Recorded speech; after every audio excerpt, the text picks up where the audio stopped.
सो हम लोगों ने अपनी लास्ट क्लास में हेलाइड आयंस तक कर लिया था। हमने क्लोराइड, ब्रोमाइड, आयोडाइड के लैब टेस्ट देख लिए थे।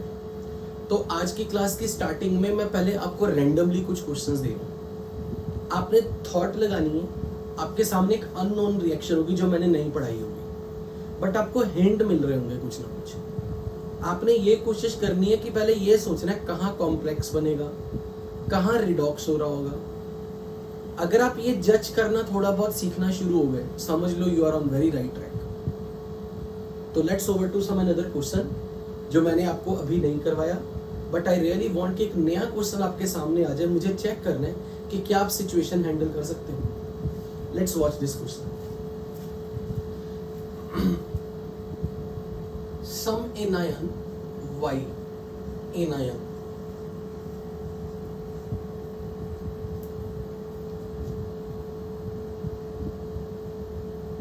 mixed with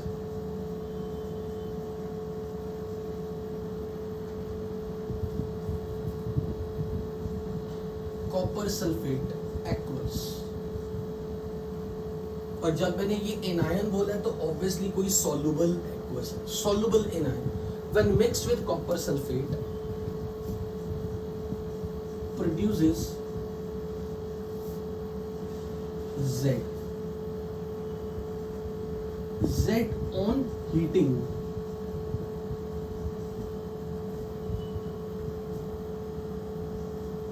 decomposes to X and liberate a gas R.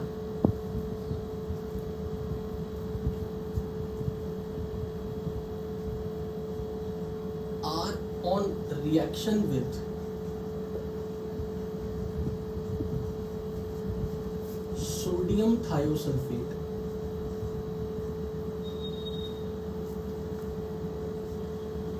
produces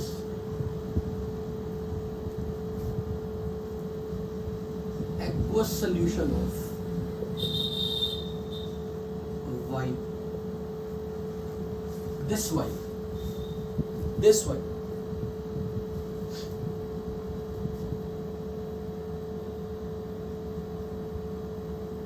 Y on adding concentrated H2SO4 in aqueous solution of Y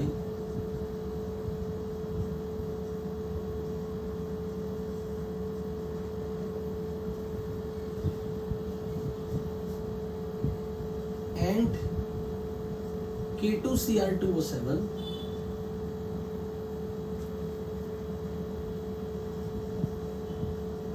does not produce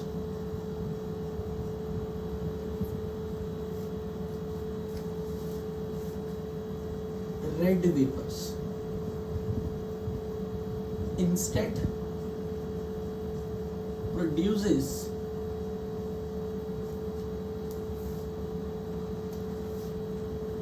R.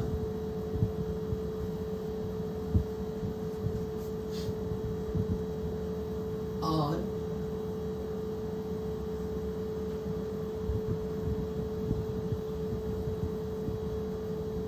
on treating with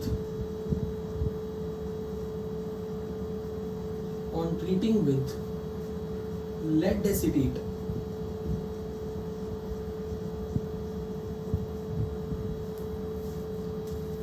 produces T as PPT, which on heating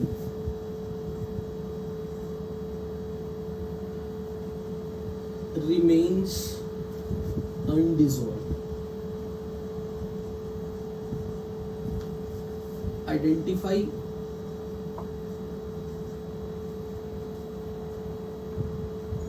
Y, Z, X, R and T.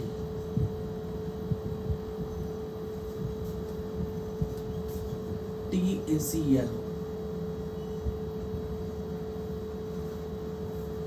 मुझे आपको ये पहला test पढ़ाना था, पर मैं नहीं चाहता कि मैं टेस्ट पढ़ाऊं। मैं आपके सामने रेंडमली क्वेश्चन दे रहा हूं कि ये जो फर्स्ट लाइन है वो एक नया टेस्ट है। इस तरह के क्वेश्चन बहुत पसंद आते थे बिकॉज मेरे लिए वो एक पजल सॉल्विंग होती थी। जैसे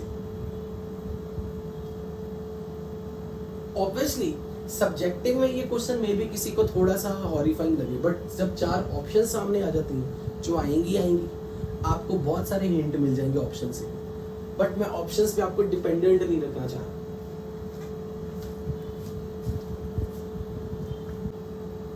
वाओ क्या बात है, हु इज दिस जीनियस? तूने रट्टे मारे हैं क्या? इनऑर्गेनिक तो रट्टा है। तूने कैसे प्रेडिक्ट किया? Very good, very good, excellent, outstanding. कोई नहीं बोल सकता कोई JPA 528 का ये। Wow very good. ओके, तो मुझे लगता है कि आपको सबसे बड़ा हिंट तो यहां से मिल गया था।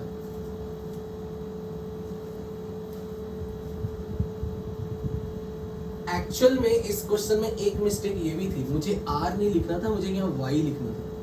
Y on treating with lead acid. Okay, so let's watch the solution. Y कोई एनायन है जो कॉपर सल्फेट के साथ, कॉपर सल्फेट का ब्लू कलर, कभी भूलना नहीं ब्लू विट्रियोल,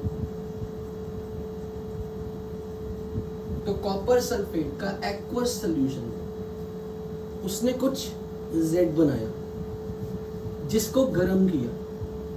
गर्म करने पे उसने कोई गैस लिबरेट की,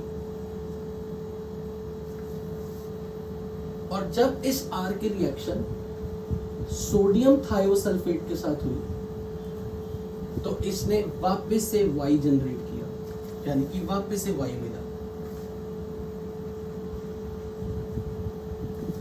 अब उन्होंने बोला कि Y में जब कंसंट्रेटेड सल्फ्यूरिक एसिड डालते हैं और साथ में पोटेशियम डाइक्रोमेट डालते हैं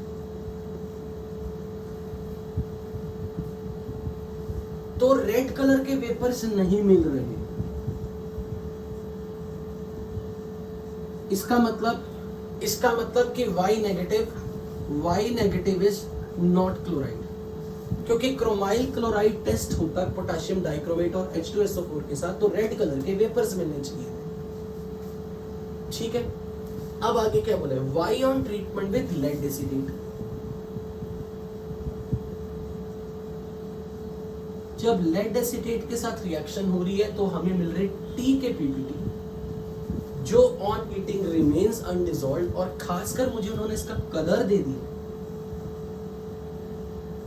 ये पर्टिकुलर टेस्ट है कि ये I-, क्योंकि बच्चों जब I- की लेड के साथ रिएक्शन हो तो क्या बनना चाहिए? लेड के साथ I-। लेड का ऑक्सीडेशन नंबर चेक करो, लेड का ऑक्सीडेशन नंबर +2 है, PbI2।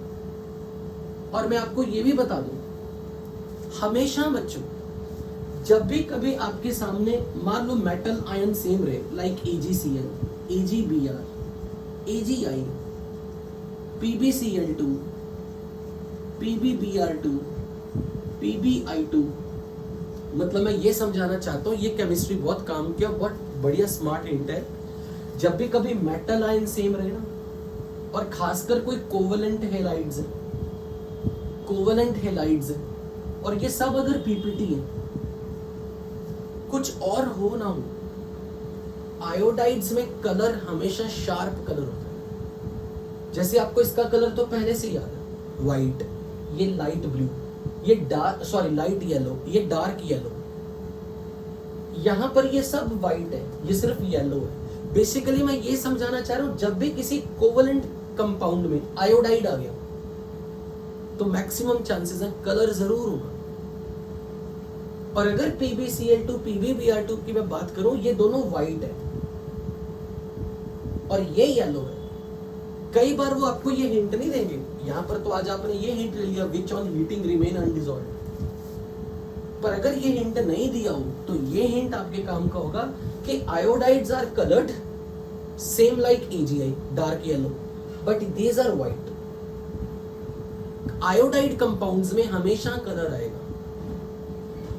क्योंकि I माइनस का साइज बड़ा है। I माइनस के इलेक्ट्रॉन क्लाउड को केटायन इजिली पुल करेगा। जो आपने केमिकल बॉन्डिंग पार्ट 5 में पढ़ा था, polarising power of cation, polarisability of anion, तो larger the size of anion, more the covalent character, more will be its electron cloud. तो Lead2+ इसके इलेक्ट्रॉन क्लाउड को अपनी तरफ पुल करेगा। तो जब इलेक्ट्रॉन ट्रांसफर होंगे I माइनस से Lead2+ में, तो ये विजिबल लाइट का फोटोन एब्जॉर्ब करके होगा। और जब विजिबल लाइट के फोटोन से इलेक्ट्रॉन की ट्रांसफर हो रही है, it will show some colour. Covalent compounds particularly containing iodine, they are coloured. इसलिए कभी भी आपको सामने यहाँ पर कोई कलर की फॉर्म में दिख गया और पर्टिकुलरली लेड के साथ, तो ये दोनों ही कलरलेस, मतलब दोनों व्हाइट है, इसी का अकेले का कलर है। इसलिए ये हिंट हमेशा याद रखना। कई बार अब ये लाइन दिखी नहीं मिलेगी हर बार, और कई बार वो कंफ्यूज करने के लिए ये भी बोल सकते हैं which on heating get dissolved, but वो कलर दे देंगे आपको। इसलिए वहां पर आपको कलर हेल्प करेगा लेड आयोडाइड का। So that was very very decent hint कि एक तो इसका कलर और दूसरा उन्होंने ऑन हीटिंग बता ही दिया था कि इसकी सॉल्युबिलिटी कम है। So this was lead iodide. अब यहां पर पहले तो मैं ये बोलूंगा कि जब आपने ये देखा कि कंसंट्रेटेड सल्फ्यूरिक एसिड के साथ कुछ ना कुछ तो ऑब्जर्वेशन आ रही है, मतलब उसने बोला रेड वेपर्स नहीं बने पर कुछ ना कुछ आर गैस बनी, तो ये कंफर्म था कि ये एनायन क्लास 1b का है। और अगर क्लास 1b की मैं बात करूं तो अभी तक हमने Cl-, Br- और I- ही तो पढ़ा है, हमने अभी पढ़ा ही क्या है। तो ऑब्वियसली आपके लिए चॉइसेस ये तीन थे। हालांकि आने वाले टाइम में हम नाइट्रेट, ऑक्सालेट और बोरेट पढ़ेंगे। और मैं आपको ये बता दूं, अगर पोटेशियम डाइक्रोमेट के साथ सल्फ्यूरिक एसिड के साथ हम कोई रिएक्शन देख रहे हैं ना, और अगर कोई कलर्ड गैस निकली, कलर्ड गैस, तो वो प्योरली इन तीन के कारण ही होगी, क्योंकि यही कलर्ड गैस बना के निकलेंगे। इसलिए हमें ये बिल्कुल चिंता नहीं करनी जब पोटेशियम डाइक्रोमेट के साथ कोई रिएक्शन हो रही है और अगर कोई कलर्ड वेपर्स मिल रहे हैं तो वो डेफिनेटली ये तीन हेलाइड ही होंगे। ओके, सो यहां से मेरे पास ये हिंट मिल गया था कि ये जो Y- है, it can be either I-, Br- और Cl-। अब ये जो सबसे पहली रिएक्शन है ना, this is purely only and only for I-। This is not for Br-, this is not for Cl-। This is lab test of I- of reaction with copper sulphate. अब इसमें होता क्या है, जब मैं कॉपर सल्फेट के साथ reaction करूंगा, व्हाट डू यू एक्सपेक्ट कि क्या बनना चाहिए, क्या बनना चाहिए? कॉपर का ऑक्सीडेशन नंबर है +2, Cu(I2). तो एक्चुअल में आपसे उन्होंने यहां पर ये पूछा कि हेलाइड्स का डीकंपोजिशन कैसे होता है। तो अब मैं आपको एज ए नोट पढ़ाने लगा हूं, heating effect of halides, heating effect of halides. और यहां आप इलेक्ट्रोकेमिस्ट्री का प्रिंसिपल यूज करने वाले हैं। इलेक्ट्रोकेमिस्ट्री में मैंने ये बात पहले पढ़ाई भी है कि अगर कभी किसी compound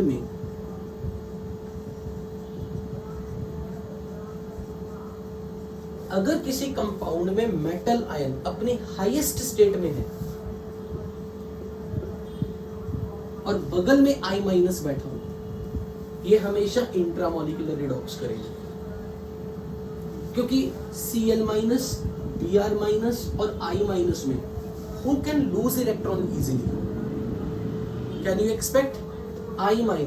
So it is a very good reducing agent.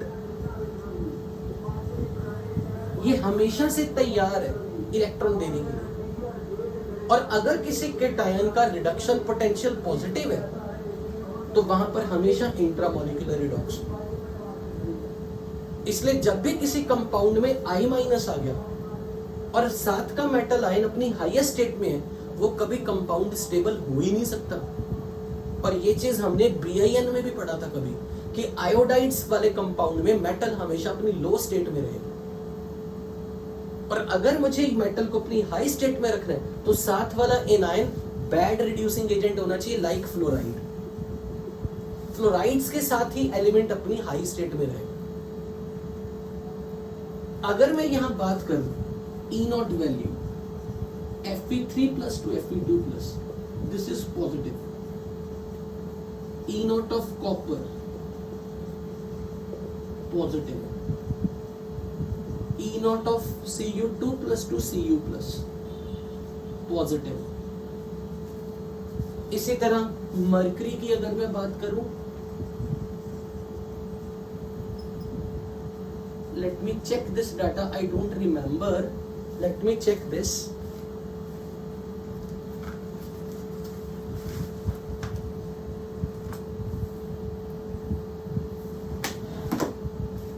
.92 जिन केटायन का रिडक्शन पोटेंशियल पॉजिटिव है वो इलेक्ट्रोकेमिकल सीरीज में हाइड्रोजन से नीचे है। दे आर ऑलवेज रेडी कि उनको कोई इलेक्ट्रॉन दे दे। इसलिए ये जो I- है ये हमेशा इलेक्ट्रॉन ट्रांसफर करेगा, खासकर उस मेटल आयन को जिसका रिडक्शन पोटेंशियल पॉजिटिव है। इसलिए जब भी Fe(I3) के साथ रिएक्शन होगी, आयरन अपनी लो स्टेट में आ जाएगा +2, और अगर ये अपनी लो स्टेट में है तो ये अपनी हायर स्टेट में जाएगा। इसने कितने इलेक्ट्रॉन गेन किए? +3 से +2 में जाने के लिए कितने इलेक्ट्रॉन गेन किए? 1। तो इसने भी 1 इलेक्ट्रॉन लूज किया, तो क्या बनेगा? I- ने 1 इलेक्ट्रॉन लूज कर दिया, आयोडीन पे ऑक्सीडेशन नंबर 0 हो गया, I2 बन जाएगा। सेम स्टोरी यहां, कॉपर +2 से +1 स्टेट में जाएगा, आयोडीन बन जाएगी। मरकरी +2 से +1 स्टेट में जाएगा। बट आपको ये पता होना चाहिए कि आपको आपके सर ने ये बताया हुआ है कि मरकरी +1 कभी भी सोल्यूशन में ऐसे नहीं रहता, डाइमर बना के रहता। Mercurous ion never exist like this, they exist like this. तो जब I- के साथ इसका कंपाउंड बनाना तो फॉर्मूला बताओ, क्या लिखो फॉर्मूला? Hg2I2। इसलिए जितने भी आयोडाइड्स का केटायन, आयरन, कॉपर, मरकरी होगा जिनका reduction potential is very positive, they undergo decomposition, they undergo intramolecular reaction, और जनरली उनमें 1 इलेक्ट्रॉन ट्रांसफर होगा। अब I- जब CuSO4 से रिएक्शन कर रहा है, इसका ब्लू कलर है, ये बना रहा है Cu(I2), जो डीकंपोज करके Cu2I2 बना रहा है और साथ में आयोडीन निकल रही है। और अगर आपको याद हो तो I- और I2 मिलके कोई कॉम्प्लेक्स बनाते थे, बताया था मैंने कुछ, I3 ट्राई आयोडाइड है। तो एक्चुअल में जो आयोडीन का पर्पल कलर है वो मुझे ब्राउन दिखता है जब ये I- में डिसॉल्व हो जाता है, क्योंकि निकलने वाली आयोडीन अगर I- में डिसॉल्व होगी तो वो ट्राई आयोडाइड बना के ब्राउन कलर बना देगी, और ये बेचारा व्हाइट। और मुझे एक बात बताओ, जब व्हाइट में ब्राउन आ गया तो आपको कौन सा कलर डोमिनेटिंगली दिखेगा? ब्राउन। इसलिए इसके व्हाइट पीपीटी इजीली नहीं दिखते। इसलिए हम कोशिश करना चाहते हैं कि कोई इस आयोडीन को निकाल दे, ना आयोडीन बने, ना आयोडीन डिसॉल्व हो इसमें, ना उसका ब्राउन कलर इसके व्हाइट कलर को मास्क ना कर ले। इसलिए यहां पर आपसे बहुत बहुत इंपॉर्टेंट रिएक्शन पूछी जाती है, जो मैंने इस क्वेश्चन में पूछी थी कि ये जो R है, I2 सोडियम थायोसल्फेट से रिएक्शन करके क्या बनाएगा? तो बेसिकली आयोडीन का रिएक्शन मैं थायोसल्फेट के साथ करूंगा। अब रिएक्शन वाला पेज खोलो, रिएक्शन वाला पेज खोलो और मुझे बताओ थायोसल्फेट अगर है, अगर मैं थायोसल्फेट की बात करूं, मैंने कुछ बताया था थायोसल्फेट किस में कन्वर्ट होगा? थायोसल्फेट किस में कन्वर्ट होगा? S4O62- में या सल्फेट में। प्रोवाइडेड ये डिसाइड कौन करेगा? यहां सल्फर का ऑक्सीडेशन नंबर क्या है, +2, ये 2.5 और ये +6। अब ये बताओ आयोडीन Cl2Br2I2 में इनकी ऑक्सीडाइजिंग पावर का ऑर्डर क्या है, ऑक्सीडाइजिंग पावर का ऑर्डर क्या है? तो iodine is a weak oxidizing agent, strong oxidizing agent. तो क्या ये से +2 से +6 में ले जाए या +2 से 2.5 में ले जाए? सो जब भी ये रिएक्शन होगी, सल्फर जो थायोसल्फेट जो है वो टेट्राथायोनेट बनाएगा, और I2 खुद किस में चला जाएगा, X2 खुद किस में जाता है, X2 गेट I-। इसलिए मैंने ये हिंट दिया था कि R which is iodine on reaction with sodium thiosulfate produces Y क्या था, I-, तो वापस से I-। और ये रिएक्शन जेई एडवांस ना पूछे कभी नहीं हो सकता। जेई को ये रिएक्शन बहुत प्यारी है, क्यों? क्योंकि ये स्कूल और कॉलेजेस में प्रैक्टिकल करवाया जाता है। आने वाले टाइम में आप टाइट्रेशंस पढ़ोगे, आयोडीमेट्रिक टाइट्रेशन, आयोडीमेट्रिक टाइट्रेशन।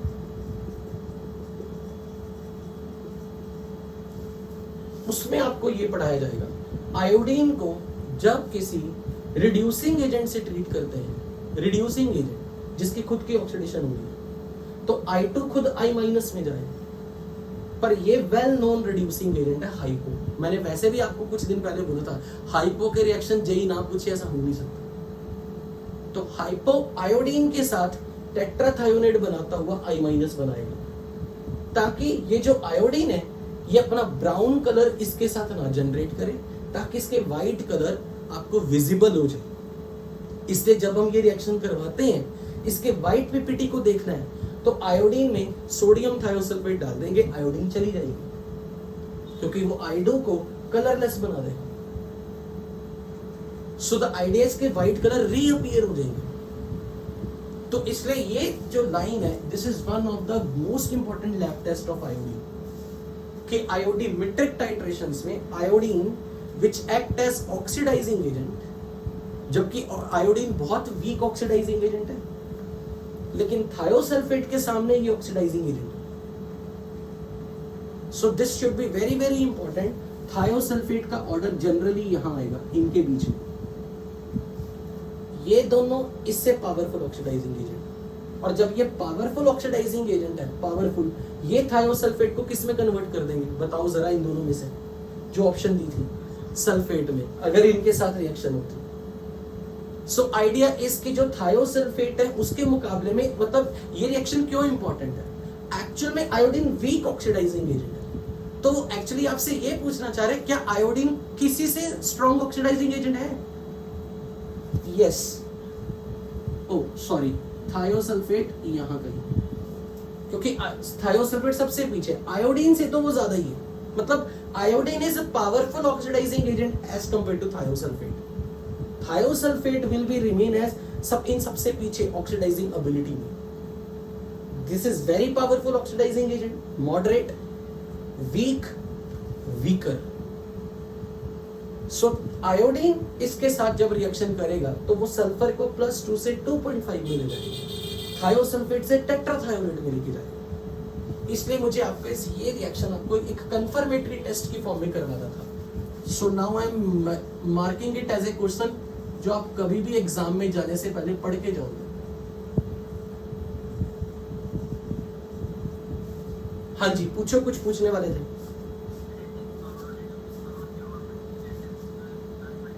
E0 वैल्यू के बेसिस पे, पर ये क्वेश्चन में करते करते हम लर्न करेंगे।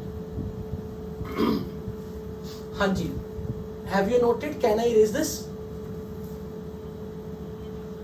तो चलो अब ये बता दो यहाँ पर क्या होगा, प्रोडक्ट क्या बनेगा, क्या क्रोमाइल क्लोराइड बनेगा या रिडॉक्स रिएक्शन होगी आयोडीन के सामने? रिडॉक्स।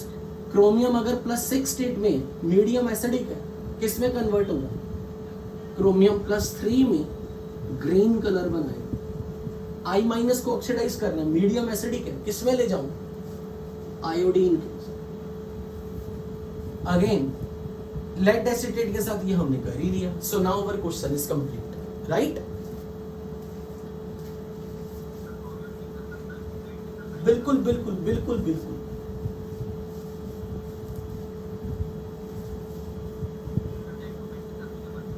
किसमें क्या? वो तो रिडॉक्स रिएक्शन है. अरे क्रोमियम 3+ के टायन है तो एनायन चाहिए ना. डाइक्रोमेट तो बचा ही नहीं, वो तो रिडॉक्स में हिस्सा ले गया. वो कहां से बच गया? अब मैं आपको एक और रिएक्शन पूछने वाला हूं, ध्यान से समझ.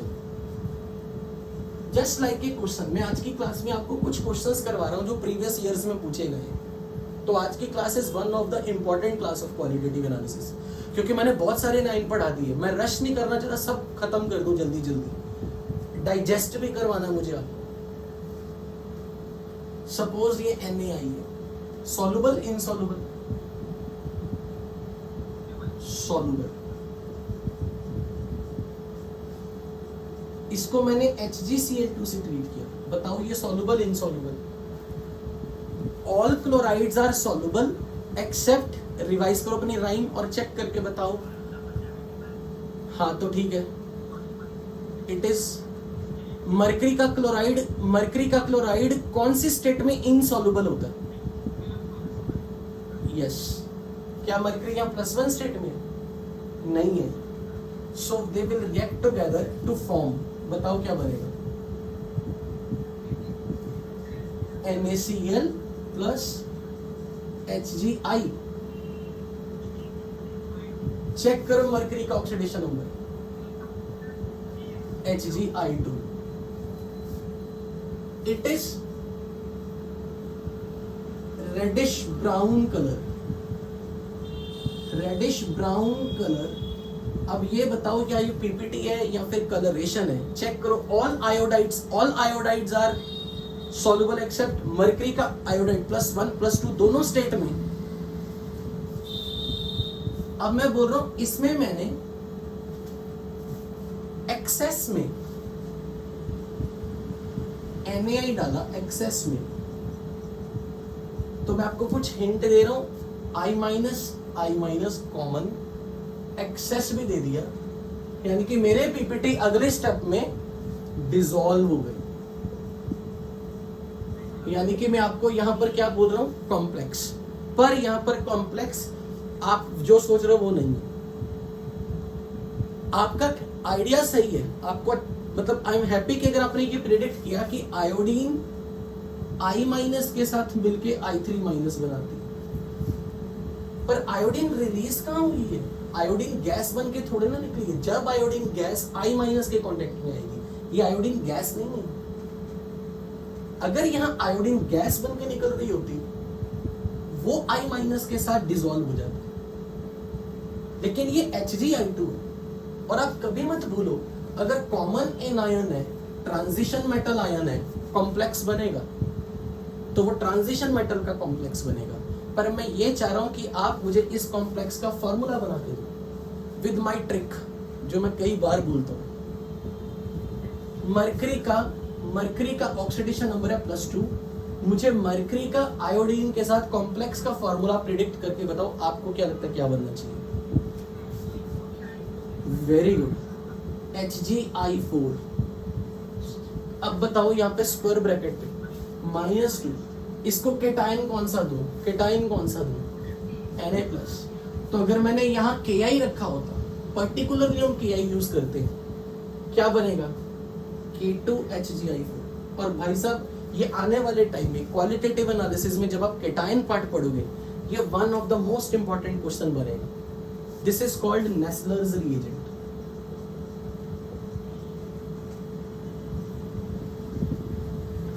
क्योंकि मरकरी के बहुत रेयर कॉम्प्लेक्स हैं यार, बहुत रेयर. तो आपको इसका IUPAC नेम भी बताना है. What is its IUPAC name? Potassium, आगे tetra iodido mercurate 2. This is another confirmatory test of iodide ion. कि पहले पीपीटी बनेंगे मरकरी के साथ, फिर एक्सेस ऑफ Ki डालोगे तो पीपीटी डिसॉल्व हो जाएंगे. हालांकि यहाँ NaI लेते तो यहाँ Na2HgI4 बनता है जो आप सोच रहे हो, बट द आइडिया इज कि जब आप ट्राई आयोडाइड सोचते हो ना, वो तब होता है जब कोई आयोडीन गैस बन के निकल रही है और आपने सोल्यूशन में I- रखा हुआ है। बट अगर ये कोई कंपाउंड है, पीपीटी है, और उस पीपीटी को आपने एक्सेस ऑफ Ti दी, फिर आप मरकरी का कॉम्प्लेक्स बनाओ। बट मुझे ये बताओ, आपने ये कोऑर्डिनेशन नंबर 4 कैसे सोचा? आपको ये कहां से हिंट मिला? ऑक्सीडेशन नंबर डबल कर दिया। और अब देखना, अभी तो आप एनाइन पार्ट पढ़ रहे हो ना, आप आने वाले टाइम में क्वालिटेटिव कैटाइन पढ़ोगे, फिर पी ब्लॉक पढ़ोगे, ट्रांजिशन मेटल पढ़ोगे। आप देखना मेरी ये ट्रिक बहुत जगह पे काम आएगी। जब जब मेटल का ऑक्सीडेशन नंबर 2 हो रहा होगा, और खासकर कोई ऐसा कैटाइन जिसकी कॉन्फ़िगरेशन D9 या D10 हो, अगर उसका ऑक्सीडेशन नंबर +2 है, कोऑर्डिनेशन नंबर 4 बन रहा होगा। पर्टिकुलरली आप ये चीज नोट करना, जब भी यहाँ पर ऑक्सीडेशन नंबर +2 है और कॉन्फ़िगरेशन अगर D9 या D10 है, फिर तो श्योर। और इसी तरह जब जब कोऑर्डिनेशन नंबर 3 हो या 3 से ज्यादा, कोऑर्डिनेशन नंबर 6, क्योंकि 4 अगर आ गया ऑक्सीडेशन नंबर, तो 8 वाले कोऑर्डिनेशन कॉम्प्लेक्सेस तो आपने वैसे भी नहीं पढ़े कभी, तो वहां पर 6 रख देना। ये आपको बहुत बार हेल्प होगी, ये चीज आपको बहुत बार आने वाले टाइम में हेल्प होगी। ओके, सो ये वाला लैब टेस्ट भी हो गया। अब मैं आपको एक और क्वेश्चन दे रहा हूं। जितने भी क्वेश्चन आज मैं बोर्ड पे करवा रहा हूं ना, वो सारे प्रीवियस ईयर्स में कभी पूछे गए। Now I am giving you a lab test की फॉर्म में क्वेश्चन ही, बस आपको रिएक्शन कंप्लीट करनी है। I have anion Br- soluble bromide. जब मैं Br- लिख रहा हूं तो ये वाटर सॉल्युबल हुआ या फिर नॉन पोलर सॉल्वेंट में सॉल्युबल हुआ? Br- ion water soluble. इसमें मैंने क्लोरीन वाटर डाला। हालांकि मैंने कल आपसे बोला भी था कि मैं ये बताऊंगा कि क्लोरीन वाटर बनता कैसे, वो भी मैंने बताया नहीं।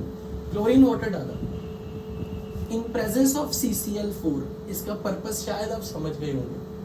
क्लोरीन वाटर डाला, CCl4 सॉल्वेंट साथ में दिया, और ये एक्वस है, X, यानी कि इन CCl4 X का कोई कलर आया। इसमें मैंने क्लोरीन वाटर एक्सेस में डाल दिया।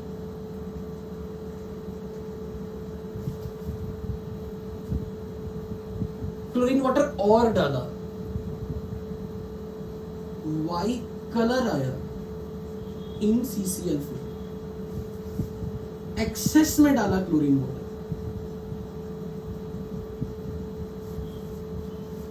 कलर डिसअपीयर हो गया।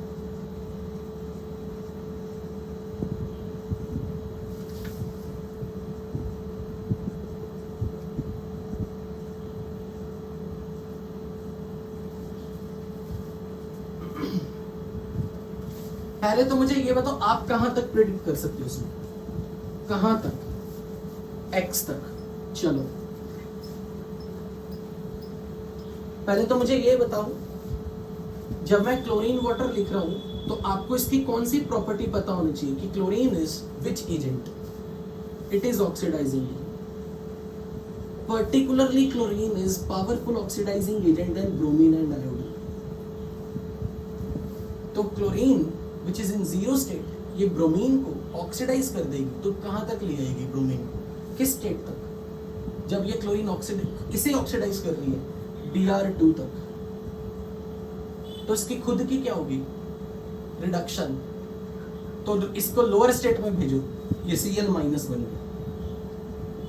तो दोनों में से कौन ऑर्गेनिक सॉल्वेंट में सॉल्युबल होगा? Polar, non polar? Non polar will dissolve, तो कलर आएगा रेडिश ऑरेंज।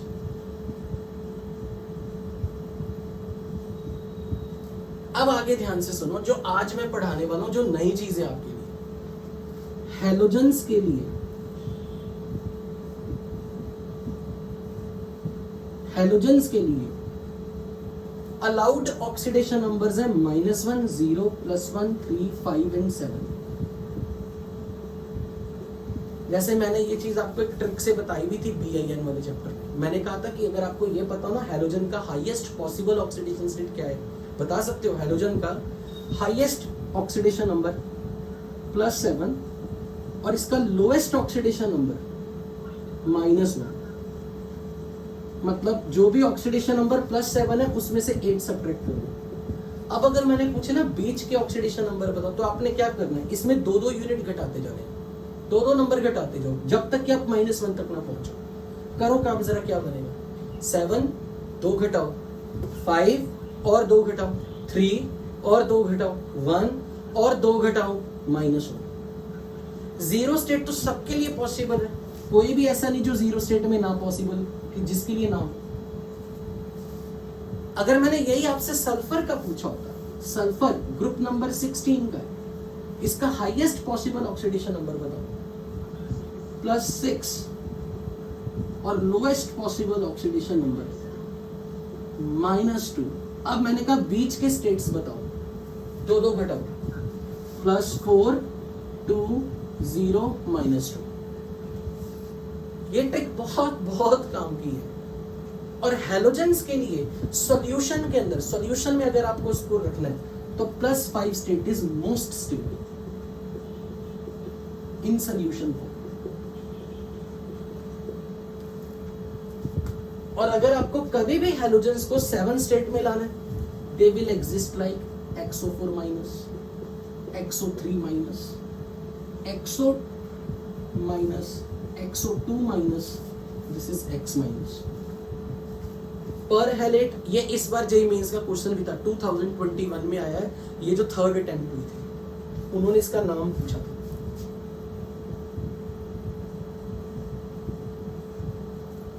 ये इस बार जेईई मेंस थर्ड अटेम्प्ट में इससे रिलेटेड क्वेश्चन आया।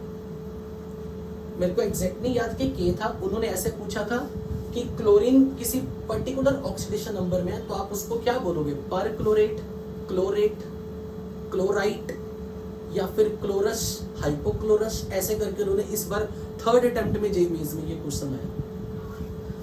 This is perhalate, this is halate, this is halite and this is हाइपोहेलाइट।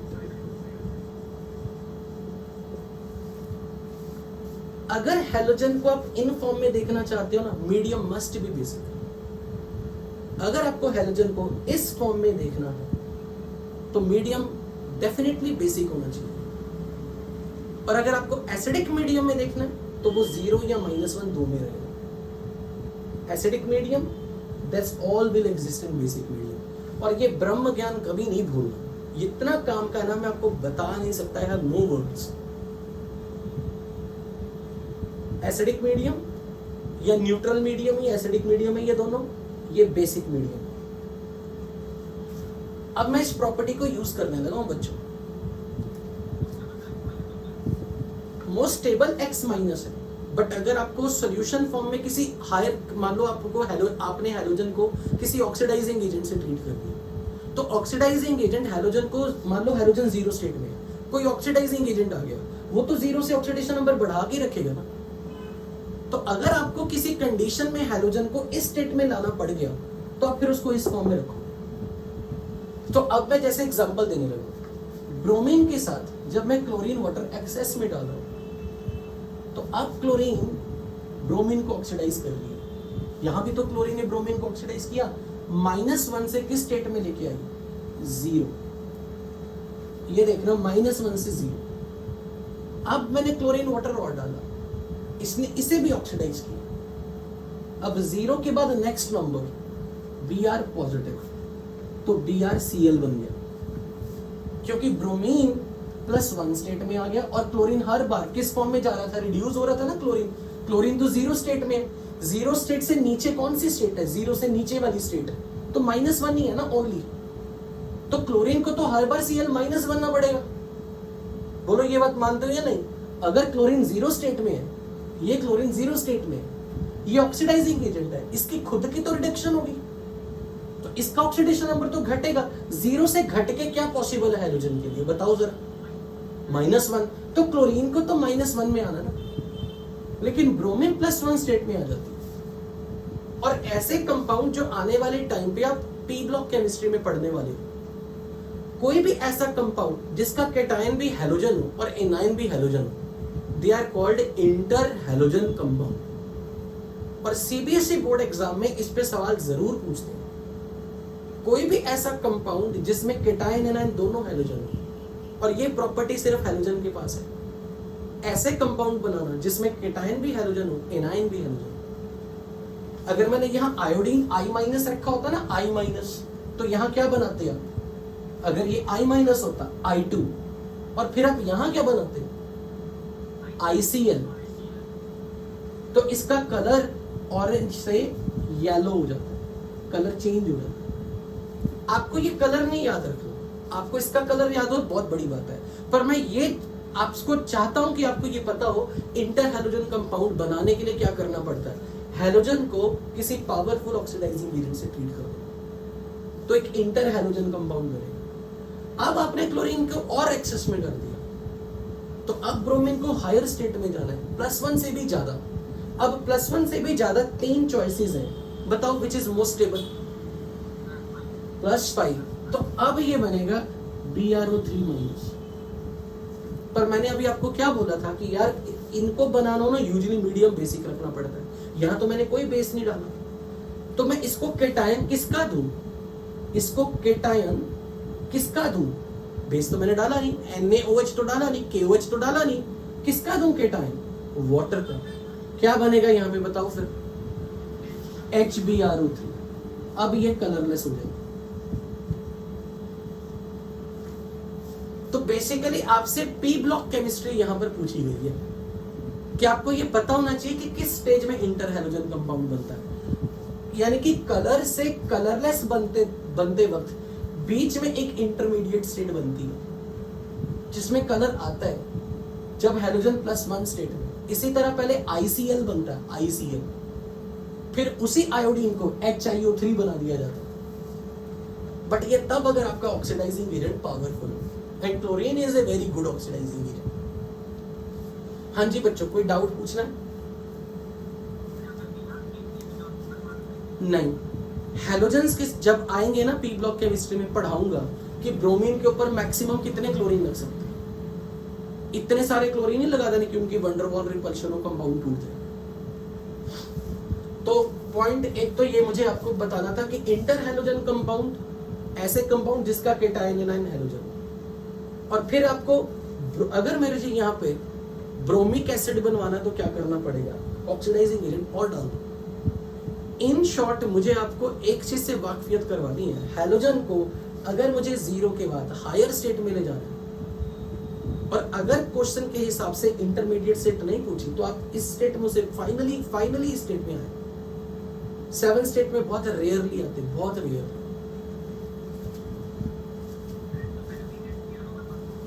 बिल्कुल बिल्कुल, एक्चुअली ये ऐसा थोड़ा ना बना HbRO3, पहले HbRO बना, फिर उसकी ऑक्सीडेशन हो गई, वो HbRO3 तक जाके फाइनली सेटल हो।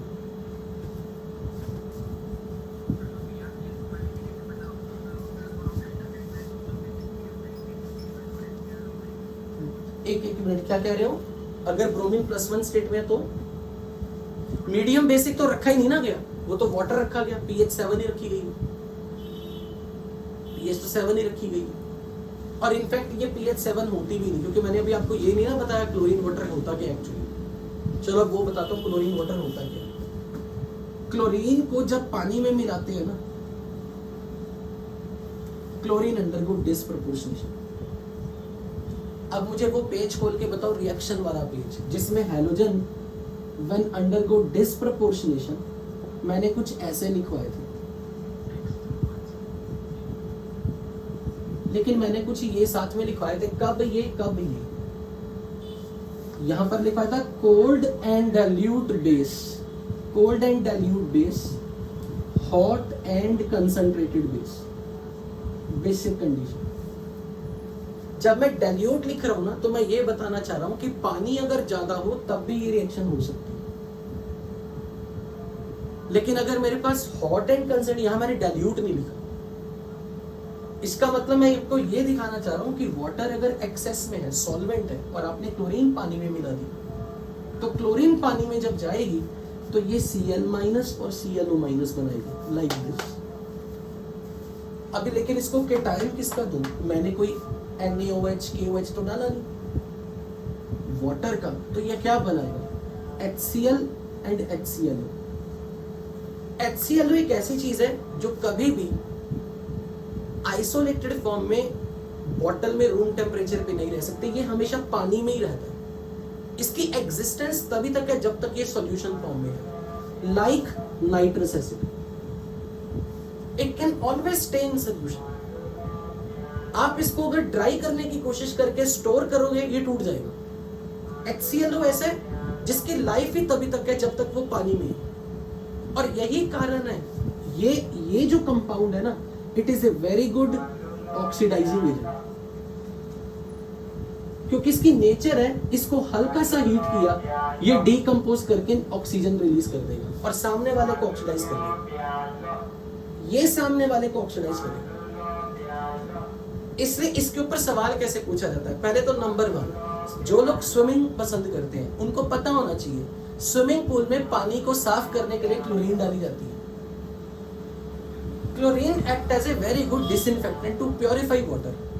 और पानी को प्योर कर कौन रहा है, ये भाई साहब, क्योंकि ये जब पानी में जाएगा ऑक्सीजन देगा तो बैक्टीरिया, फंगस, जो भी माइक्रो ऑर्गेनिज्म है उनकी ऑक्सीडेशन हो जाएगी, ये ऑक्सीजन देगा।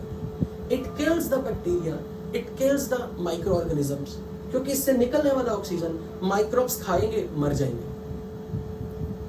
इसलिए सारी प्रॉपर्टी इसकी है, क्रेडिट भले क्लोरीन को जा रहा है। इसलिए ये क्वेश्चन आपको डेली लाइफ में और बोर्ड एग्जाम में पूछा जाता है, why chlorine act as disinfectant in purification of water. ये पी ब्लॉक केमिस्ट्री है। तो chlorine is a disinfectant because it produces hypochlorous acid.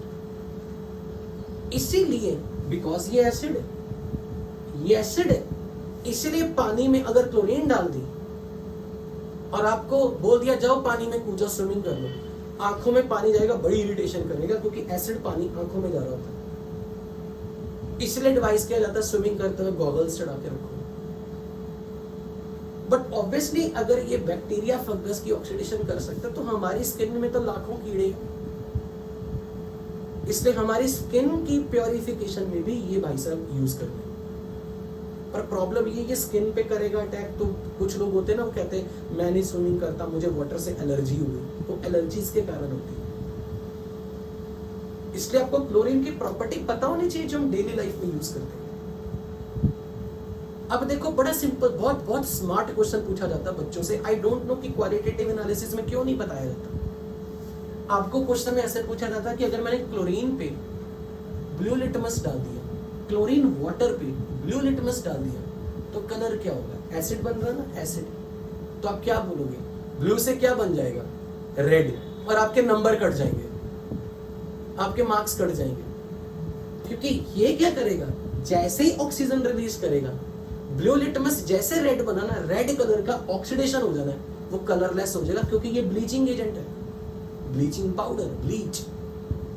Bleach क्या होती है, ब्लीच इज समथिंग, ऐसा केमिकल जो किसी कलर्ड प्रोडक्ट पे डाला उसको कलरलेस बना दे। पर ये बातें वही, मतलब तभी पता लगेगी जब हम इनऑर्गेनिक को सच में इंटरेस्ट से पढ़ते हैं, क्योंकि ये ब्लीचिंग एजेंट है। This ion is a bleaching ion. इसलिए इसके संपर्क में अगर कोई कलर्ड चीज आ गई, वो उसे डीकलराइज कर देगा।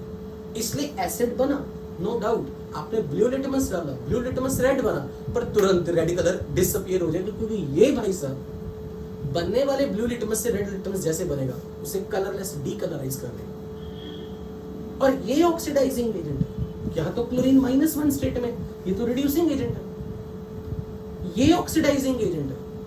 इसलिए अगर कोई कहना कि why chlorine is powerful oxidizing agent, it is not because of this, it is because of this. इसलिए जब भी क्लोरीन को हम बोलते हैं ना कि chlorine is a very good oxidizing agent, वो क्लोरीन का क्रेडिट नहीं होता, वो इसका क्रेडिट होता है। और मेरा इतना ज्यादा ज्ञान देने के बाद ये वैसे ही याद हो जाएगा। तो द आइडिया इज कि हाइपोक्लोरस एसिड के बारे में आपको 3 चीजें पता होनी चाहिए। It is very powerful oxidizing agent, it is used to purify water, skin, या फिर कोई जख्म ठीक करना, क्योंकि हमें माइक्रोब्स खत्म करने हैं किसी तरह। और दूसरा, it is a very good bleaching agent. और इसके कारण जब क्लोरीन वाटर में आप ब्लू लिटमस डालते हो, पहले ब्लू लिटमस रेड होगा क्योंकि एसिड बना, पर उस रेड कलर को ये डीकलराइज कर देगा। याद रहेगा अभी ये चीजें? बोलो। सो द आइडिया इज कि आपको मैंने इसका रीजन, तो एक्चुअली जब आप क्लोरीन वाटर डालते हो, क्लोरीन वाटर, वो एक्चुअल में उसमें ये होता है, और ये जब बनेगा ये ऑक्सीडाइजिंग एजेंट है। ये ऑक्सीडाइजिंग एजेंट ब्रोमीन को ऑक्सीडाइज कर रहा था, इसलिए इसकी ऑक्सीडेशन हो रही थी और ये खुद रिड्यूस और ये खुद रिड्यूस हो रहा था। अब जब क्लोरीन रिड्यूस होगा, ये +1 स्टेट में, इसको रिड्यूस कर दो, लोएस्ट स्टेट कहां ले जाओगे? इसलिए बार बार मैं -1 लिख रहा हूं। जो आपकी आंखों को दिख रहा है 0 से क्लोरीन -1 में गई, वो एक्चुअली ये गया -1 में। समझ में आई ये चीज? हाँ, पर इसकी प्रॉब्लम है ये छुपा रहता है, ये पानी में ही रहता है। जब तक पानी है इसका अस्तित्व है, पानी नहीं इसका कोई अस्तित्व नहीं। ठीक है? इसी तरह ये जिसके लिए मैंने अभी थोड़ी देर पहले बोला HNO2, इसका अस्तित्व तब तक जब तक पानी है। Okay,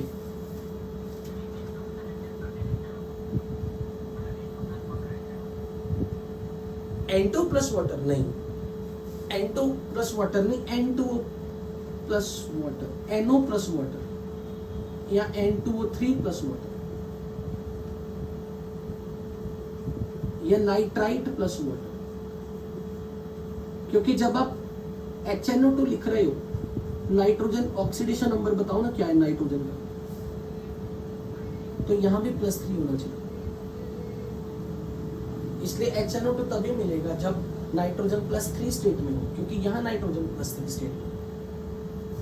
okay, is that clear about कि क्लोरीन वाटर होती क्या है? पर ये क्लोरीन वाटर बनाया कैसे जाता है वो नहीं मैंने अभी सिखाया। एक तरीका तो ये कि क्लोरीन को पानी में डाल दो, बट रियलिटी में हम लैब में कैसे बनाते हैं, जस्ट जनरल नॉलेज के लिए बोल रहा हूं, क्योंकि वो रिएक्शन आपकी जानी पहचानी आपको पहले से आती है। हम KMnO4 लेते हैं, पर्पल कलर KMnO4, और इसमें कुछ बूंदे सल्फ्यूरिक एसिड की डाल देंगे, मीडियम एसिडिक कर देंगे, और साथ में डाल देना है कोई क्लोराइड। अब मुझे आप बताओ कौन किसको ऑक्सीडाइज करेगा? मैंगनीज किस स्टेट में? +7, और मीडियम कैसा है? तो एसिडिक मीडियम में मैंगनीज +7 एसिडिक मीडियम में किस में कन्वर्ट होगा? +2। तो इसकी क्या हो जाएगी? X माइनस की क्या हो जाएगी? ऑक्सीडेशन। तो ये क्लोरीन बनेगा, ये कलरलेस, और साइड प्रोडक्ट है वाटर। तो बनने वाली क्लोरीन जो बन रही है ना इस सॉल्यूशन में, क्लोरीन वो पानी में जा रही है, ये क्लोरीन वाटर। और KMnO4 का कलर वही रहेगा या कलर से कलरलेस हो जाएगा? KMnO4 का colour is purple, purple to colourless. So KMnO4 gets decolorized when you pass some chloride under acidic condition. तो जो बनेगी क्लोरीन वो वाटर के साथ बनेगी, क्योंकि सॉल्यूशन में आपने वाटर लिया हुआ एज ए सॉल्वेंट, तो वो क्लोरीन वाटर बनता है। अब उस क्लोरीन वाटर से हम ये सारी कहानियां करवाते हैं। Is that clear to everybody?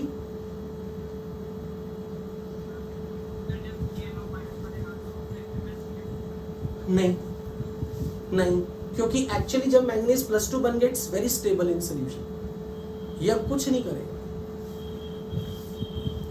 Okay, can I erase?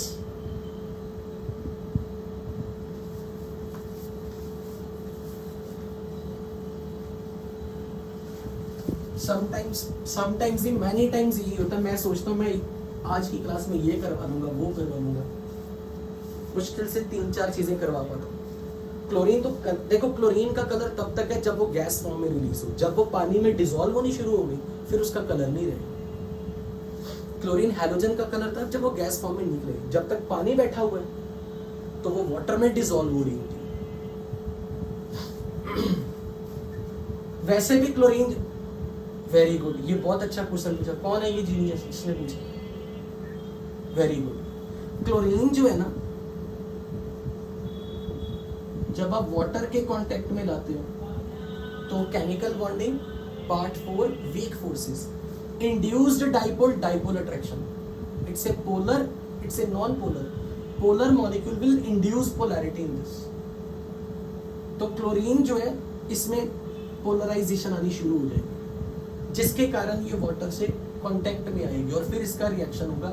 और वैसे भी जब क्लोरीन वाटर से रिएक्ट करी ना, वो इसलिए करी है क्योंकि ऑक्सीजन अपना लोन पेयर क्लोरीन के डी ऑर्बिटल में रखने आ रही है।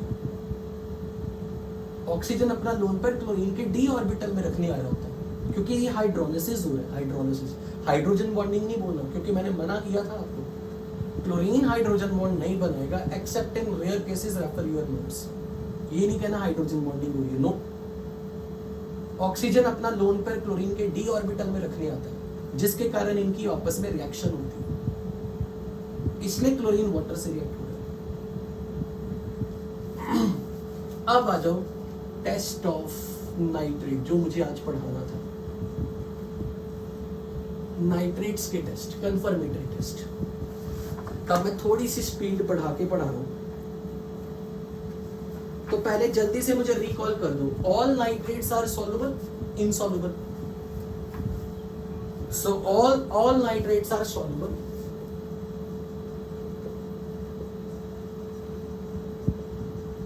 Accept AgNO2। AgNO2 वो भी नाइट्राइट है, नाइट्रेट नहीं। तो इसका प्रीलिमिनरी टेस्ट क्या होता था कि नाइट्रेट अगर मेरे पास सॉल्युबल फॉर्म में है,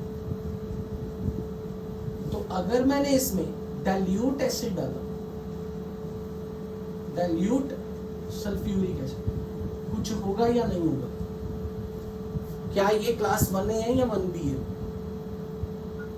क्या क्लास 1B के लिए डाइल्यूट एसिड यूज किया जाता? No, nothing will happen. पर अगर यही नाइट्राइट होता, डाइल्यूट एसिड मतलब लेते, क्या कुछ बनता? क्या बनता? It will play the role of only, it will play the acid. तो एसिड विल लूज H+, क्या बनेगा? HNO2। क्या HNO2 का डिस्प्रपोर्शनेशन पड़ा है पानी के अंदर? It will decompose to form HNO3 and N। और वैसे भी जब नाइट्राइट आयन है तो NO ना बने, ऐसा कभी नहीं हो सकता। और मैंने इसका रीजन भी ये था कि NO ही क्यों बनता है। नाइट्रोजन के जितने भी ऑक्साइड्स हैं उनमें से मोस्ट स्टेबल है, क्योंकि इसका बॉन्ड ऑर्डर फिक्स है। NO की टेंडेंसी क्या है? एयर के कांटेक्ट में आते ही किस में कन्वर्ट हो जाएगी? NO2। and NO2 will look like which gas? Reddish brown। तो मैं आपसे ये क्वेश्चन पूछ सकता हूं जो मैं नहीं पढ़ाना जानबूझ के, मैं चाहता हूं आप खुद सोच के बताओगे। NO2 का भी रेडिश ब्राउन है, इसका कलर कौन सा? ये भी reddish brown. How will you distinguish कि नाइट्राइट है या ब्रोमाइड है? नहीं, वेरी गुड। ये कोई बोला सही बोला कि ब्रोमाइड तो कंसंट्रेटेड H2SO4 से डिटेक्ट होगा और नाइट्रेट डाइल्यूट एसिड से डिटेक्ट होगा। अच्छा, इंटर हैलोजन कंपाउंड कौन बना सकता है? ब्रोमीन या NO2। तो ऑब्वियसली क्लोरीन वाटर डालने पे येलो कलर कौन बनाएगा? रेड से येलो, ब्रोमीन। तो आपके पास रीजन है, बहुत सारे तरीके। ओके, तो नाइट्रेट में डाइल्यूट एसिड डालोगे कुछ नहीं होगा, नाइट्राइट में डाइल्यूट एसिड डालोगे तो बहुत कुछ हो जाएगा। This is revision. अब नाइट्रेट में, सॉल्युबल नाइट्रेट में मैंने कंसंट्रेटेड H2SO4 डाला, तो concentrated H2SO4 will play the role of first acid. As a acid ये इसके साथ मिलकर क्या बनाएगा? HNO3। But it can also play the role of oxidizing agent. यहां नाइट्रोजन कौन सी स्टेट में? +5, हाईएस्ट लोएस्ट, हाईएस्ट। और सल्फर भी अपनी कौन सी स्टेट में है? Highest. This is oxidizing agent, this is oxidizing reducing. Nitrogen अपनी हाईएस्ट स्टेट में ऑक्सीडाइजिंग।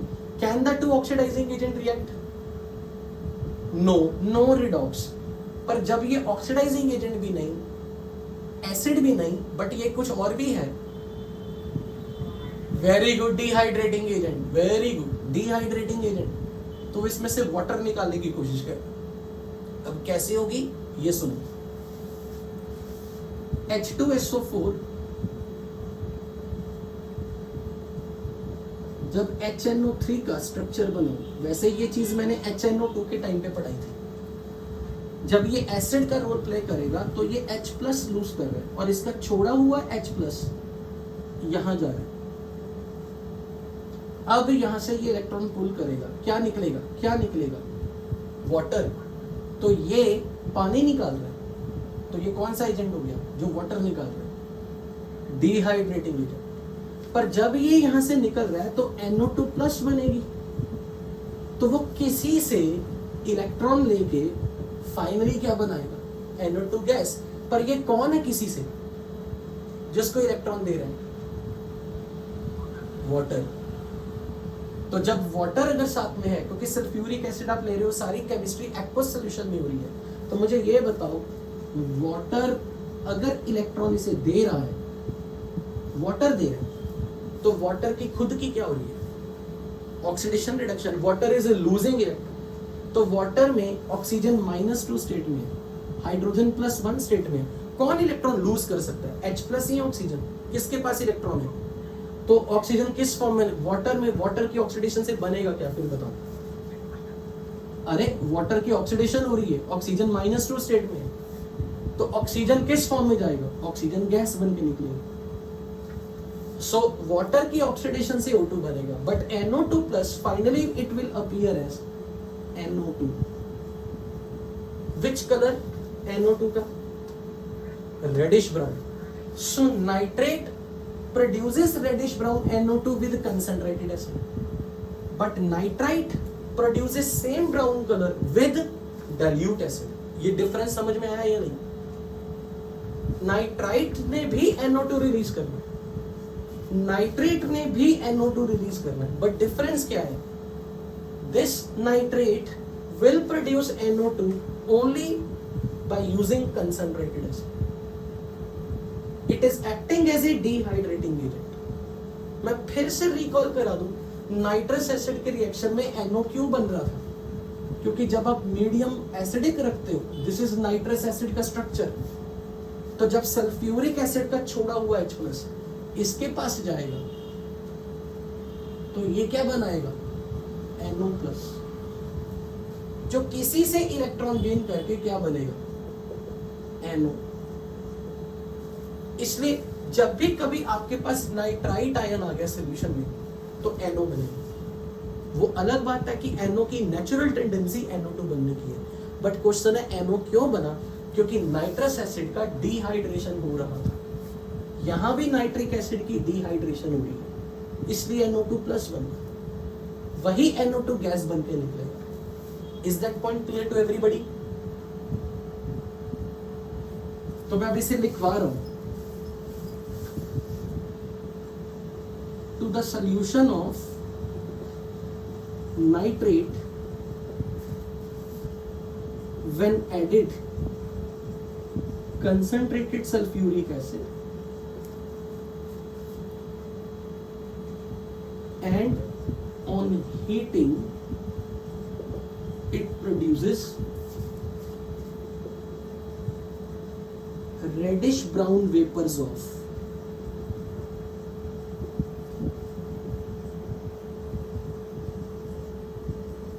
NO2 gas. ये हमारा first test.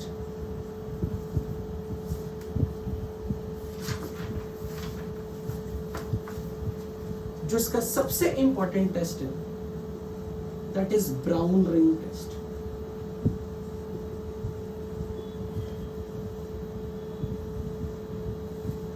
Brown ring test में क्या करना है, आपके पास सॉल्ट है, नाइट्रेट है, इसका एक्वस सॉल्यूशन, इसमें आपने पहले FeSO4 फ्रेशली प्रिपेयर्ड डालना, फ्रेशली प्रिपेयर्ड FeSO4 मिक्स कर लेना, ये घुल जाएगा, डिसॉल्व हो जाएगा। अब इसके along the walls of the tube concentrated sulfuric acid की ड्रॉप्स डालनी। along the walls of the tube, जहां ये लिक्विड जंक्शन बनेगा, इनफैक्ट सीक्वेंस ये रखा जाता है, मुझे ऐसे पढ़ाना चाहिए, पहले कंसंट्रेटेड सल्फ्यूरिक एसिड डालना, सल्फ्यूरिक एसिड डाला, हीट नहीं करना ताकि NO2 गैस ना निकले, हीट नहीं करना, सल्फ्यूरिक एसिड डाल दो, नाइट्रेट का सॉल्युबल सॉल्ट है, हीट नहीं करना। अब FeSO4 डालना। तो जब आप इस तरीके से डालोगे तो यहाँ जंक्शन बनेगी, जंक्शन पे जहां पर ये लिक्विड्स बनेगी, यहां पर ब्राउन रिंग बनेगी। पर हाँ बिल्कुल, ये तो हमने पहले भी किया, बट वो नाइट्राइट के साथ किया था, आज नाइट्रेट के साथ कर रहे हैं। ब्राउन रिंग का बनना बहुत मुश्किल है, इसलिए अगर आपने ट्यूब को शेक कर दिया, गर्म कर दिया या हिला दिया, केयरफुली नहीं किया, ब्राउन रिंग फिर से टूट जाएगी। टिल्ट करना पड़ता है, बिल्कुल मैंने शायद पिछली बार बताया भी था कि टिल्ट करके डालो तो आपको क्लियरली जंक्शन पे बनती दिखी है। टिल्ट करने से मतलब आपको विजिबिलिटी और अच्छे से रहती है। बिल्कुल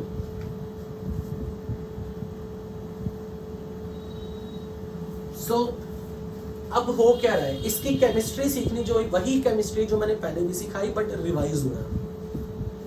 तो जब मान लो आपका सॉल्युबल नाइट्रेट है, इसमें आपने H2SO4 डाला,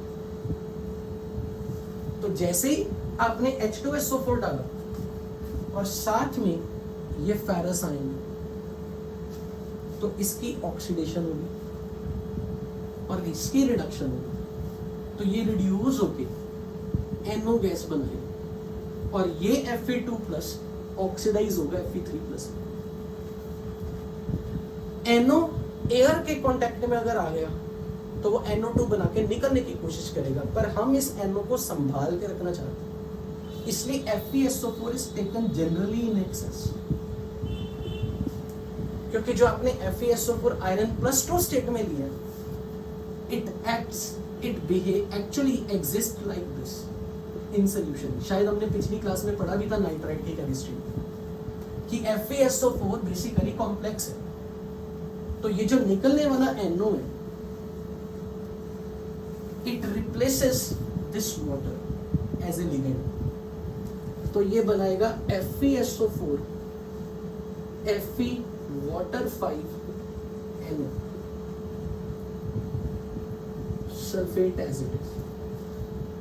अब वही क्वेश्चन रिपीट कर रहा हूं, आयरन यहाँ +2 स्टेट में, लेकिन अगर किसी ने पूछा आयरन का ऑक्सीडेशन नंबर यहाँ बताओ, तो NO लिगेंड किस फॉर्म में है, NO is in +1 form. NO loses electron to form NO+, और इसका छोड़ा इलेक्ट्रॉन Fe2+ गेन करके Fe1+ में आता है। आयरन यहाँ पे +1 स्टेट में, और यही प्रॉब्लम है कि ये कॉम्प्लेक्स बहुत अनस्टेबल है, ये बहुत प्यार से एक्सपेरिमेंट करोगे तभी बनेगा। आयरन की स्टेबल स्टेट्स कौन कौन सी होती है बच्चों, iron wants to +2 and +3, iron के रेयर ऑफ द रेयरेस्ट, मुझे लगता है शायद यही कॉम्प्लेक्सेस हैं आयरन वाले, जहां पर कभी ना कभी आयरन को +1 स्टेट में आना पड़ेगा, विच इज हाईली अनस्टेबल। इसलिए अगर आपने इस ट्यूब को शेक कर दिया, या अगर आपका कोई ऐसा एनायन ऑलरेडी प्रेजेंट है इसके अंदर, जो सल्फ्यूरिक एसिड के प्रेजेंस में गैस बन के निकला, तो वो इस रिंग को तोड़ देगा, वो इस NO को निकाल देगा। अगर आपने हल्का सा भी इसे शेक किया, हीट किया, ये NO वापस निकल जाएगी, ये वापस बन जाएगी, ये रिएक्शन रिवर्स हो जाएगी। और जो NO निकलेगी वो एयर के कांटेक्ट में आके क्या बनाएगी, NO अगर निकल गई, NO2 रेडिश ब्राउन गैस बन के निकल जाएगी, और आपके सोल्यूशन में सिर्फ Fe3+ बचा रह जाएगा, और Fe3+ का brown colour, yellow brown colour रह जाएगा, क्योंकि Fe3+ का अपना नेचुरल कलर है येलो, तो it looks like a yellow solution. अगर आपका ये कॉम्प्लेक्स टूट गया, लेकिन अगर ये कॉम्प्लेक्स बना तो आपको जंक्शन पे ये मिलेगा। और अगर कोई आपसे पूछे ना कि ये जंक्शन पर ही क्यों रहता है, ये नीचे क्यों नहीं जाता, क्योंकि ये कॉम्प्लेक्स तभी बनेगा जब इन दोनों का आपस में कांटेक्ट होगा। और ये कॉम्प्लेक्स में ये जो रिंग बन रही है ना, ये पानी में नहीं जाना चाहती क्योंकि वो बहुत अनस्टेबल है।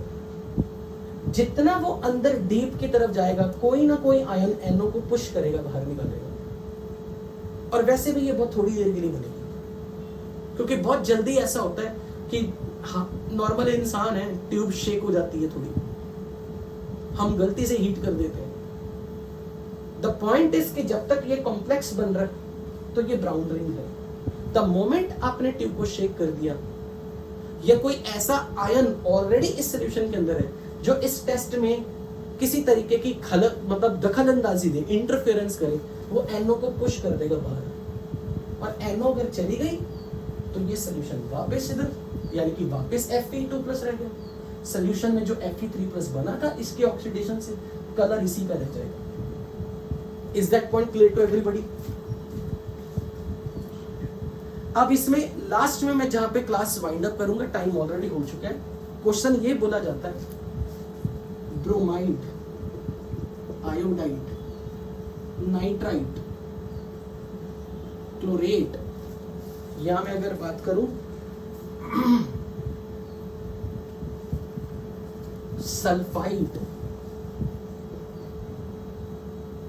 Thiosulphate, they all should be absent during this test.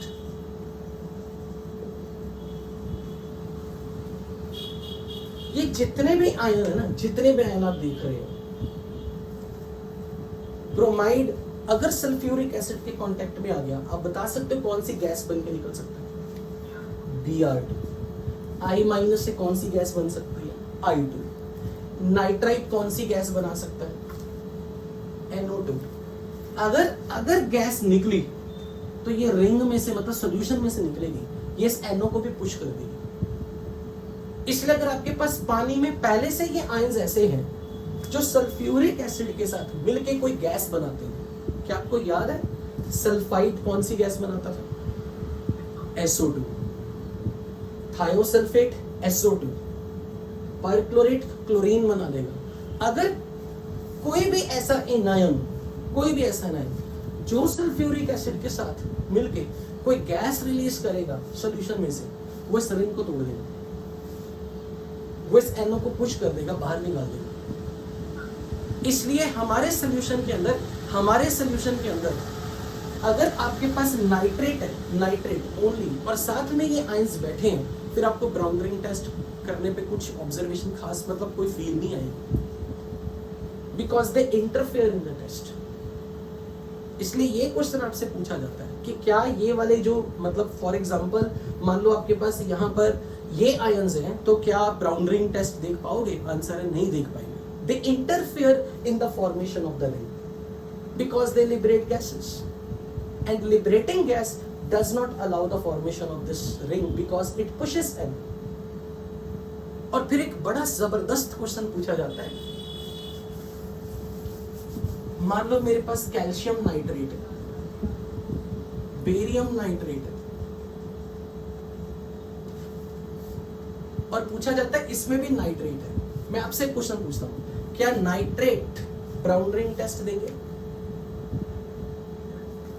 Calcium nitrate, barium nitrate, all nitrates are soluble, these are soluble nitrates. क्या ये ब्राउन रिंग टेस्ट देगा? आंसर नहीं देगा। और ये जेईई एडवांस के लिए बहुत शानदार क्वेश्चन है। द रीजन इज, प्रॉब्लम है इनका केटायन। कैल्शियम और बेरियम अगर केटायन है तो वो सल्फ्यूरिक एसिड के SO4 से मिलके क्या बना देंगे? और मुझे सल्फेट की सॉल्युबिलिटी रिकॉल करके बताओ। All sulphates are soluble except calcium, strontium, barium, silver, chromium, lead. तो इनके व्हाइट पीपीटी बनेंगे, और जब इनके व्हाइट पीपीटी बनेंगे ये ब्राउन कलर को मास्क कर देंगे। इसलिए आपके सॉल्ट का केटायन ऐसा होना चाहिए जो सल्फेट के साथ पीपीटी ना बना रहा हो, नहीं तो आपको ब्राउन रिंग दिखेगी भी नहीं। सोल्यूशन में पीपीटी बने पड़े होते हैं और सारा ध्यान पीपीटी पे चला जाता है। भरे जंक्शन पे बने पर पीपीटी तो पूरे टेस्ट ट्यूब के अंदर आते हैं। जैसे पीपीटी आते हैं, पीपीटी बहुत ज्यादा मात्रा में बनते हैं, तो हमें लगता है अच्छा व्हाइट ऑब्जर्वेशन है मेन ऑब्जर्वेशन। तो basically these PPT formation they produces hindrance in this test, they interfere with this test. इसलिए all nitrate do not give positive brown ring test. Problem nitrate की नहीं, प्रॉब्लम केटायन की है। इसलिए cation ऐसा होना चाहिए जो सल्फेट के साथ मिलकर पीपीटी ना बना रहा हो। तो हम ये लाइन लिख लेते हैं, फिर मैं क्लास को यहीं पे वाइंड अप करूंगा। लिटरली बताऊं, इनऑर्गेनिक जितना इंटरेस्टिंग मुझे नहीं लगता कोई और subject.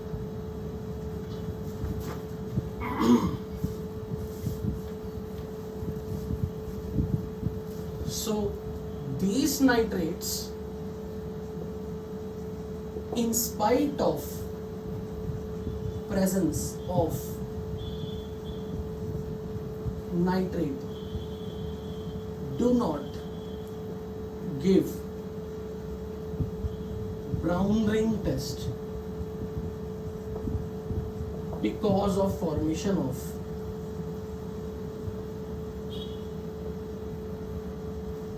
their insoluble white PPT of their sulfates.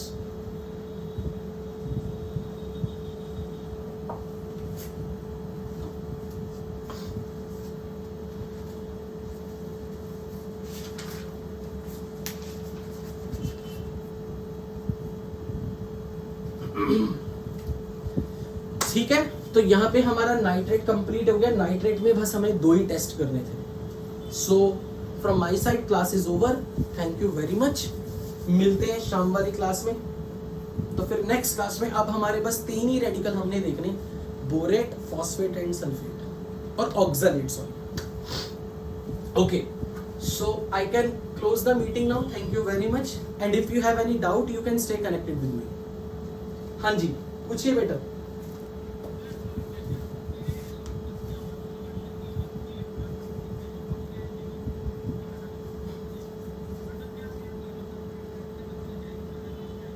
नहीं, प्रॉब्लम ये है ना, आप अगर Br डाल दोगे ब्रोमाइड तो उसकी वो इंटरफेयर करेगा टेस्ट में। अभी हमने कहा नहीं कि Br माइनस वगैरह नहीं होनी चाहिए।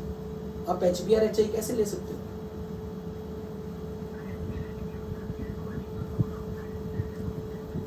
पहली बात तो प्रॉब्लम ये है ना कि आप जब नाइट्रेट का ब्राउन रिंग टेस्ट करवा रहे हो, ये पर्टिकुलरली हम सल्फ्यूरिक एसिड ही क्यों डाल रहे हैं? क्योंकि सल्फ्यूरिक एसिड रिडॉक्स में हिस्सा नहीं ले रहा कहीं। अगर HCl ले लिया, HCl तो बहुत अच्छा रिड्यूसिंग एजेंट है, तो फिर वो आयरन को रिड्यूस, आयरन मतलब फिर वो नाइट्रेट को तो रिड्यूस कर देगा, नाइट्रेट की रिएक्शन हो जाएगी। Fe2+ के साथ तो कुछ भी नहीं होगा। फिर हमें ऐसा एसिड लेना जो रिडॉक्स में हिस्सा ना ले। मैंने नाइट्रिक एसिड क्यों नहीं लिया? क्योंकि नाइट्रिक एसिड तो खुद ही ऑक्सीडाइजिंग एजेंट है, वैसे भी नाइट्रेट है। तो हमें कोई ऐसा एसिड लेना चाहिए जो रिडॉक्स रिएक्शन में हिस्सा ना ले रहा हो उसको। और रिडॉक्स रिएक्शन में मीडियम के रोल का प्ले करने के लिए sulphuric acid is best contestant. आप कोई ऐसा HBr HI नहीं ले सकते, क्योंकि अगर नाइट्रेट की रिएक्शन HBr के साथ ही होगी, फिर ब्राउन रिंग कॉम्प्लेक्स बनने के लिए हम क्या चाहते हैं? ये रिएक्शन में इन्वॉल्व होगी सीधा। और अगर इसके इन्वॉल्वमेंट ही नहीं हुई, फिर आप टेस्ट ही क्यों कर रहे हो? फिर डाला ही क्यों?